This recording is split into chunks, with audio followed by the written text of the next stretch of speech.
Alright, here we go. So I am playing some Cash Tier, and before y'all start crying, saying, bro, why you playing Cash Tier?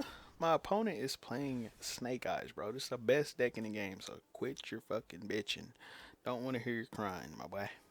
So he's going to activate the Diabell Star, sending a Diabell Star to summon this Diabell Star.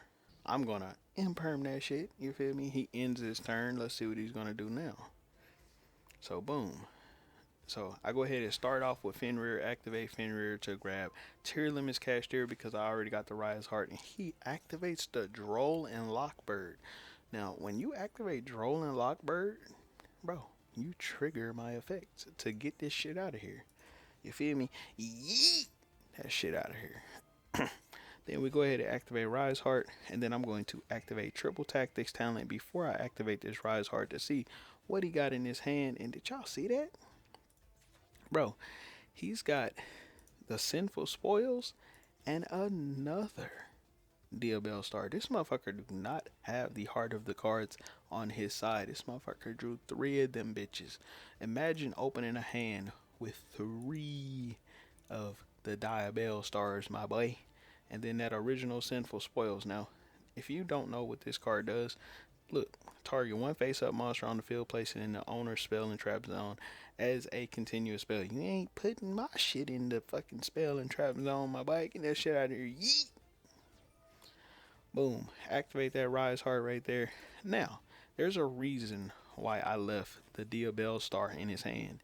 Because this card says, bro, this shit says you can special summon this card from your hand by sending one card from your hand or field to the graveyard. If he ain't got shit in his hand but one card and nothing on his field, that means that he has to use the one that's in his hand. He has to discard what he draws, and then on top of that, so it's either gonna be he has to choose to use this or he has to choose to use the other card. He got two options. That's it. And if it's a search card, I can ash that shit and then he's done.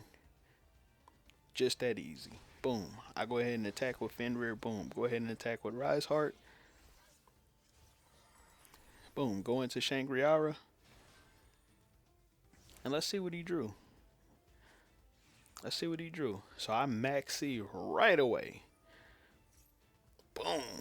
You feel me? Go ahead and activate that effect of this to grab that unicorn. He's gonna Diabell Star. I can't stop that because it goes straight from the deck to the field. This card right here reads, you can discard this card to negate the effect if he's going to special summon from the deck. So setting a card from the deck completely bypasses Ash Blossom. So I couldn't do nothing about that. And then that triggered off the Cash Tier Unicorn. So what do? You feel me? I slow down his advantage, my boy. You ain't finna get a whole bunch of advantage off me with no Link Karibo. You know, I know you need this shit for your popular. So then that way you can, set popular back here, have you an extra body on the field and make your plays. Get that shit out of here. Yeet. So then he flips over his original Sinful Spoils.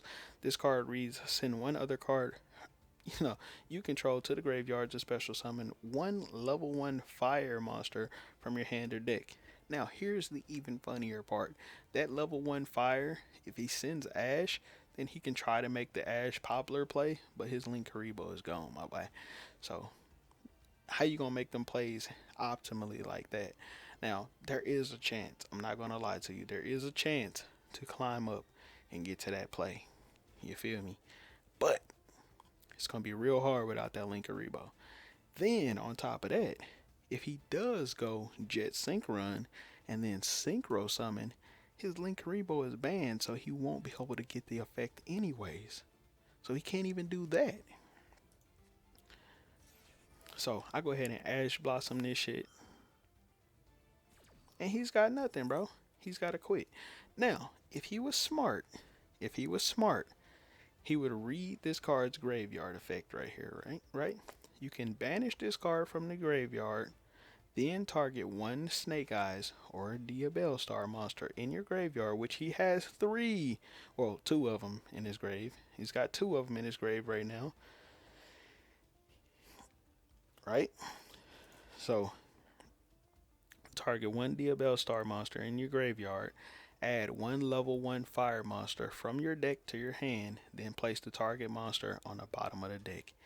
What level 1 fire could he add that would break my board and allow for him to attack me for a lot of fucking damage and then put him back in this game? You guessed it. If you guessed Kurakari, you guessed it, my boy. Break my board with one card. I've already activated both monsters on the field, but he surrendered. If you had given yourself a chance to think, my boy, look, level 1 fire right there. GG's. It's game over, my boy. He would break my board right there with one card. And he could have searched it by just simply banishing that card, bro. But he didn't give himself a chance. He got up out of there. So it is what it is. Hold that L. Let me show y'all my deck, because I know y'all want to see it. And there it is. I'll catch y'all on the next one. Peace.